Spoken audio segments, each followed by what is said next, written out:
Welcome to Skybi Sleep Classroom. Today we will have counselor Miss Farhana to tell us about sleep. Miss Farhana, what do you think are the reasons behind the issue faced by Malaysians due to insufficient sleep? Okay, so I think first of all, it could be nowadays, especially most from my experience, most of the cases that I met, reasons behind insufficient sleep usually, um, if it's psychological or mental health issues, usually it's stress and anxiety. These are the two main reasons within mental health issues that lead to insufficient sleep. And given the living situation right now, I think we all can relate and understand why it is and why and where this stress and anxiety come from. So work, um, work is one, and then financial stability, family issues as well, and even the simplest thing like stress going to work, for example, that also can be piling up and then ended up with difficulty sleeping, because once you have that stress, then it's kind of difficult to detach yourself from that thoughts that lead to that stress, and it will lead to insufficiency or difficulty sleeping. Okay, so yeah, so I would say most cases that I had is work. So they always every time deadline sometimes, so or even piling up of work or the workload itself, all that stress, acute stress from work, that can lead to insufficient or difficulty sleeping.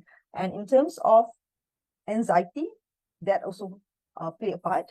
So I would say nowadays there's a many factors, social factors and also living factors, that can contribute to insufficient sleep.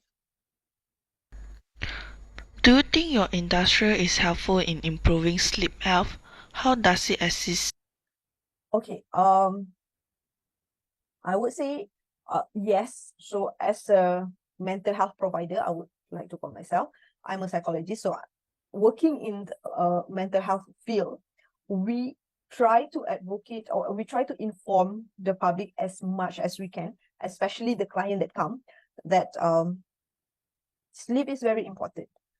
So I believe not just my industry, I mean, not just my industry, but my industry definitely is trying to assist in improving sleep health. So if, let's say, a client come, they say that, as sometimes they come with different issues, like, oh, I have this anxiety and all, but then when you kind of do some checking, symptoms, current symptoms, issues, so you find out that, okay, so it's also, one of it is actually difficulty sleeping. So we try to formulate and we try to tackle which one is most important first. Okay, so let's say it's sleep first. We want to tackle that first. If this client especially keen to go for medications and all, that's a different story. But sometimes even medication cannot help them. So probably, so what us in mental health field do, we provide skills in sleep hygiene. We provide skills in relaxation, in hope to help with that difficulty sleeping, right? So I would say it's a process. So sometimes it takes different, it depends on one person to another. So sometimes it takes a few sessions, sometimes it takes longer. So sometimes even sleep hygiene could not help. You have to talk about it. You have to process the main issue, like, okay, for example, anxiety, for example, stress. So you have to tackle and process that issue as well. But at the same time, behavior-wise or action-wise, you might need to practice sleep hygiene. So yeah, so all that is how we as a mental health provider try to help the public and the client that come to us, to help them with their sleep difficulty, because sleep is very important. So one of it is to actually inform people, to create awareness to the public, that sleep is very important. Sleep is very important. Okay, so we are talking about, just now we were talking more on, let's say, lead to stress, let's say lead to anxiety. But another scenario is, and I also see this happening a lot, that people think that they don't need to sleep, meaning that they think that, okay, I'm on game, for example, I'm doing my work until late night. So they cannot see the effect of lack of sleeping.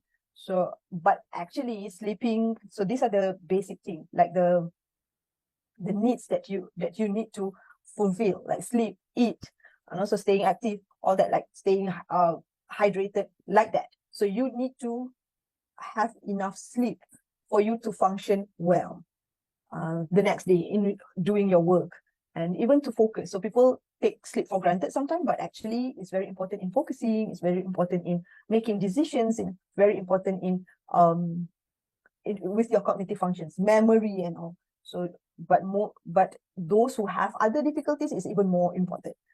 But slowly you'll see that once you have enough sleep, it's different than if, let's say, you are someone who don't really sleep well at night, and then once you practice to have enough sleep by practicing sleep hygiene or by talking about your difficulty sleeping, you can see that there might be a bit different in the way you feel about yourself and the way you think and the way you're making decisions.